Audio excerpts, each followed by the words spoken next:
This video is sponsored by Squarespace. What if I told you there's a way to make your models pop right from the start and all it takes is switching one simple step? Most of us are taught to reach for the rattle can first. A quick application of black, then spray on a zenithal highlight from above. But what if you grabbed your paintbrush before your rattle can? Sounds a little backwards, right? Well, this backwards method might unlock some of the most vibrant blends you've ever painted. Let me tell you a story. Purple is my go-to base. It's practically part of my identity at this point. And while I've experimented with different undertones before, I always ended up returning to my old faithful dark purple. Then, one day, I ran out. So I grabbed a brighter backup color to keep things moving. Applied my white zenithal, did my first layer of speed paint, and that's when I saw something I had never considered. Using the brighter, more vibrant purple caused my pink to come to life in a way I hadn't bothered chasing before. The concept itself wasn't a new idea. Obviously, I've been using colorful shadows for my entire career. But using a brighter base color to achieve more intense shadows when using speed paints, that was something novel. You see, traditional black and white zenithal priming is great for speedy volumes, but it also flattens your creative process. Everything ends up a little desaturated, a little lifeless. So how does color fix this? Here's the art school explanation. By choosing a vibrant color for our shadows, you're setting the undertone for your entire model. This works especially well with speed paints or translucent paints, as these types of paints allow the undertone to glow through. But how do you know which color to pick? There are two main approaches, analogous or complementary color choices. Both can give you eye-catching results, but one is definitely more advanced than the other. Let's talk about the easier one, analogous colors. Analogous colors are the neighbors on the color wheel, like blue and green or red and orange. Because they're similar in hue, they blend together naturally. Using them for your base color will give your model a subtle but rich shift in tone. It's an easy, low-risk way to add interest and harmony without overpowering the rest of your paint job. Before we continue, a quick thank you to this week's sponsor, Squarespace. I was recently laid off from my day job and needed to rebuild my online presence fast, and Squarespace made that ridiculously easy. Their all-in-one platform and new design intelligent tools helped me create a custom website in minutes. I answered a few questions, and their AI blueprint built a layout that matched my brand. Then I used the drag and drop editor to tweak a few details, set up my miniature gallery, refresh my print-on-demand shop, and set up Squarespace payments to handle all my payments in one place. If you're ready to build the website for your next chapter, head to squarespace.com for your free trial. And when you're ready to launch, use code LYLAMEV to save 10% off on your first purchase of a website or domain. All right, back to painting. Let's see it in action. Start by applying a primer to your model. This can be a rattle can, paint-on primer, or airbrush, whatever works best for you. The next step is where things get interesting, applying our color.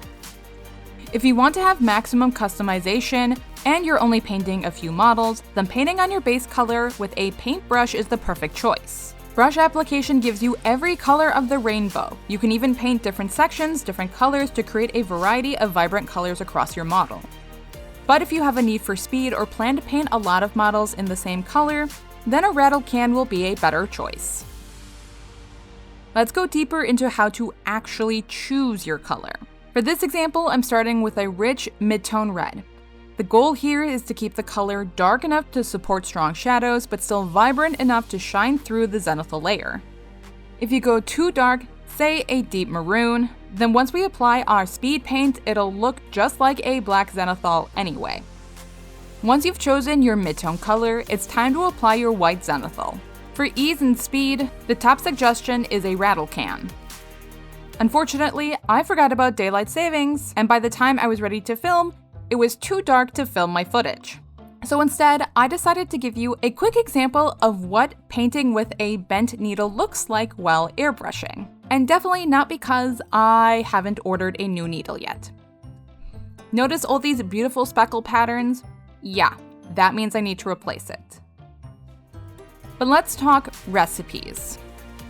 Want to paint an electric yellow that actually glows? Start with a hot pink base. that pink gives you an amazing undertone to make your yellow look vibrant and saturated. Looking for believable, lively skin tones? Try painting your flesh tones over a rich red base. It brings warmth and depth right from the start. Want the most gorgeous saturated hot pink imaginable? Layer pink over purple for a rich, juicy pop. Or maybe you're painting something with an underwater vibe. Mermaids, sea monsters, or swampy horrors. Try a green speed paint over a blue base for instant aquatic atmosphere. Time for the advanced lesson, complementary colors. Complementary colors are found directly across from each other on the color wheel. Using them in your Zenithal setup means choosing a base color that contrasts whatever the main color you plan to speed paint with. Why does this work so well? Because complementary colors create the strongest contrast in hue. That's the actual color itself, not just light, dark, and saturation. This contrast excites the rods and cones in our eyes, making the results feel vibrant, dramatic, and impossible to ignore. It's not just color theory, it's actually biology. Want to paint something green? Try a red base coat underneath. Need something cursed and weird? Try purple under yellow.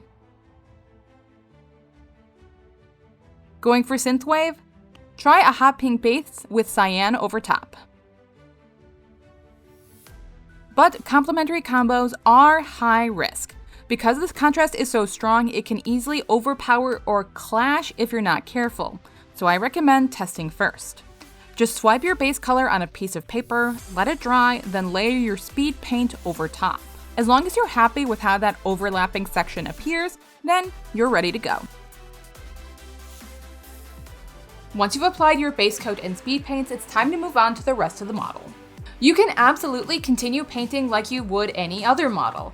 However, you can continue using color theory to further intensify your model by using the mother color technique. Take a tiny dash of your original base coat color or something similar and mix it into every new color you apply. This gentle tint pulls each element of your paint scheme back towards your base color, creating a subtle visual thread that ties the whole piece together. It's a classic fine art trick, and it works beautifully in miniature painting to create cohesion and mood without making everything feel too matchy-matchy. And to think, all of this started because I ran out of my usual purple. Sometimes the best techniques come from happy accidents and a little willingness to break the rules. Alright, that's it from me. You know the drill. Like, comment, subscribe. I hope you're having a wonderful day. Thanks so much. I'll see you next time.